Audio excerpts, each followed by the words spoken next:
Welcome to Keep What You Earn, your judgment and jargon-free zone for entrepreneurs of all levels. Get ready to learn how to scale your business, save money in taxes, and create a business that grows your wealth. If it feels like the financial side of business is like eating your vegetables, well, then think of this podcast as the ranch dressing to make the process a little more enjoyable. My name is Shannon Weinstein. I'm a CPA and business owner on a mission to simplify money and empower others through knowledge. I hope this episode inspires you to take action, but remember that the information we share is for educational purposes only and is not individual tax advice. Now that we got that out of the way, let's start the show.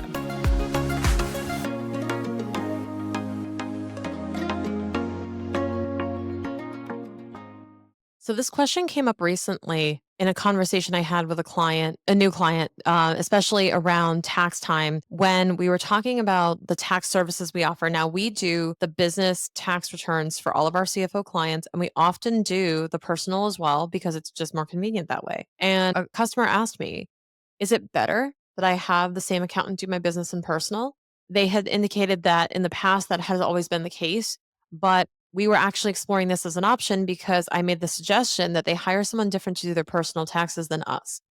And I'm going to explain in what situation I would do that. So that way, if you find yourself in a situation similar, that you know that this is an option for you. So we were working with this client and we know their business inside and out. As fractional CFO, we know every little breath they take, every move they make, right? In the books. And we make sure we're on top of that. And that positions us well. Whoever does your accounting is very well positioned if they offer a tax service to also prepare your business taxes because this shortcuts a lot of back and forth. Because all you're really doing in a business tax return, guys, is pasting in like the P&L and the balance sheet.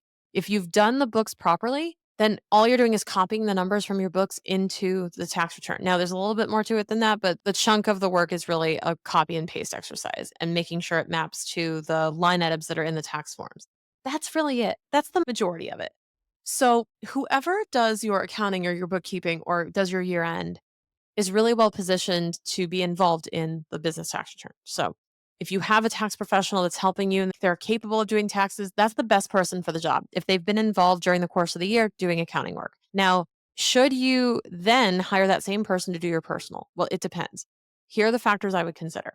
For your personal return, your business income is just one dimension, one chapter in the book that is the story of how your money spent the year. So, even though the accountant slash, CPA or tax pro you hired that did your business, they may know your business really well, but do they know your personal tax situation really well? And are they well positioned to be experts in the type of income you earn and the places where you earn that income? So these are the two things I would consider. One is the state. Now, here's a little bit of a factoid. As a CPA, I can work on clients in any state. There is really no issue with that. So don't think that you're somehow bound to the state where you live or where you earn income. There's no barrier to that to hire a CPA or hire an accountant or tax pro. Now, what you want to keep in mind though is if your state has unique taxes or if your state has certain incentives, certain programs, right? You want to find someone who has experience in your state and understands the little nuances of how things work. In particular, if you live in the state of California, this is my best example. The FTB, the Franchise Tax Board, uh, frankly, are relentless. Like they expect you to pay all your estimates. They have a certain way that they approach the estimates that are not always the same every quarter. They have a little bit of nuances to them that if you get to know them as a tax pro, start to make sense, or at least you're noticing the patterns and you know how to approach certain situations with them and how to represent a client well in that state. So I would say if you live in a state like that, that has a little bit more quirkiness, if you want to say to it, that it's good you have a accountant or a tax pro that gets it. Now, is that the most important thing? No, but it's a factor. I'd say the most important thing is an accountant that understands how you earn income and understands fundamentally how to optimize that for your taxes. Great example is real estate. So if you own real estate or if you have a rental business, you're going to want to find an accountant or a tax pro that understands how to optimize that real estate tax strategy, like cost segregations, like depreciation, like the Section 1231 exchanges. You're going to want to find somebody who knows what these words mean and knows how to implement them. Hey, real quick, are you learning anything in this episode that you think is share worthy? Well, if you could take a quick screenshot and share any of your biggest takeaways or quotes from this episode, post it to Instagram and make sure to tag me at Shannon K. Weinstein and at Keep What You Earn. Thank you so much for listening to the show. Let's dive back in. Now, here's where I'm going to get honest with you. This is why I told the client to go somewhere else.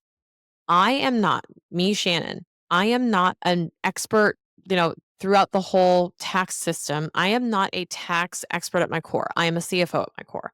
I know enough about taxes to be dangerous, and I know enough to confidently prepare someone's tax return as long as they don't have any significantly complicated tax matters and they understand that I'm not implementing intricate tax strategies for them personally. I will implement what I can for their business and then I will prepare their personal return.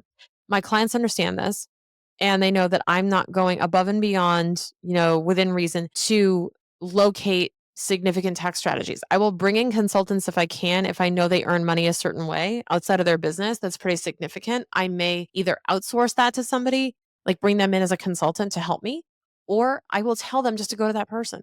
It's okay. I can admit when I don't know everything about something. But what you'll find is that a lot of accountants will offer to help you with all of it to keep it all in one house and make it easier for you and them. But is it really what's best for you? I don't know. I don't know.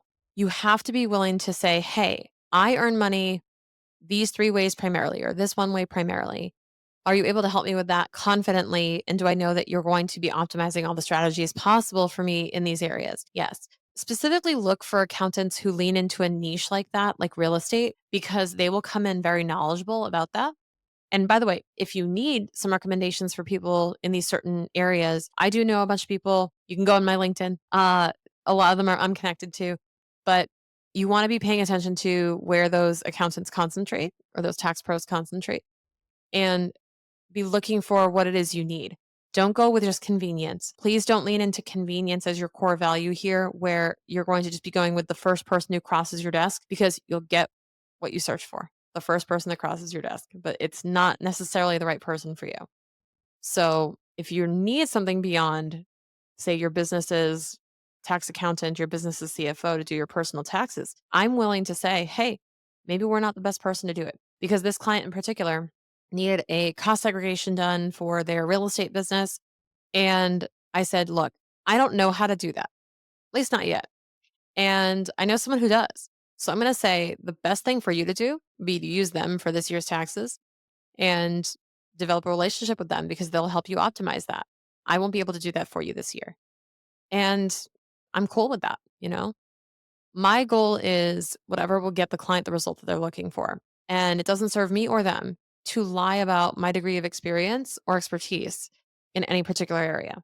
But I'm just generalizing. I'm not speaking for every accountant, but a lot of accountants will tell you they can do something, especially those who are earlier stage in their business, will tell you they can do something that they are semi confident in because they want your business, because they want to work with you, they want to help you. It's in the best interest. It's not in malice for the most part, right? It's not in malice, but they might be overpromising their skill set. So you have to be vigilant about the skill set of the person that you're hiring, especially on your personal tax front. Where does it matter to hire someone well versed in tax strategy? Personal. Because that's where, if you run a business, for the most part, tax strategies will be if you have an S corporation or an LLC or a sole proprietorship, your tax strategies will be implemented on your personal tax return for the most part because that is a pass through business. The ones I just described, LLC, even partnership, S corp, you know, sole proprietorship. Those will be pass through and most of your taxes are paid at, well, almost all of your taxes are paid at a personal level. And that's where strategies matter. So you're going to want to optimize that for yourself versus a C corporation, different story. C corporation, your business definitely is tax heavy. You can use strategies there, but you also, if you have a C corp, you will also need somebody to help prepare your personal taxes as well. So understand that it matters who you hire, it matters what skill set they have. And although you may not feel confident in interviewing these people and qualifying them, just understand that by simply asking the questions and challenging them to explain to you why they're qualified is well above what most people are willing to do. So, just by simply asking a few more questions or just inquiring, it will go a long way. I promise. Okay, so if you've been listening to the show for a while, you know I love talking about profit and cash flow. But if you've mastered these things, the next level thing to be focused on is your customer value. If you have to constantly hustle to sell more and hit your revenue goals, it's important to think about how you can deliver more value, build retention, and maximize the lifetime profitability of every customer. When you invest in a power session, we're able to dive into your customer acquisition cost and determine some personalized strategies to decrease your costs and increase the lifetime value of your customers. Click the link in the show notes to learn more.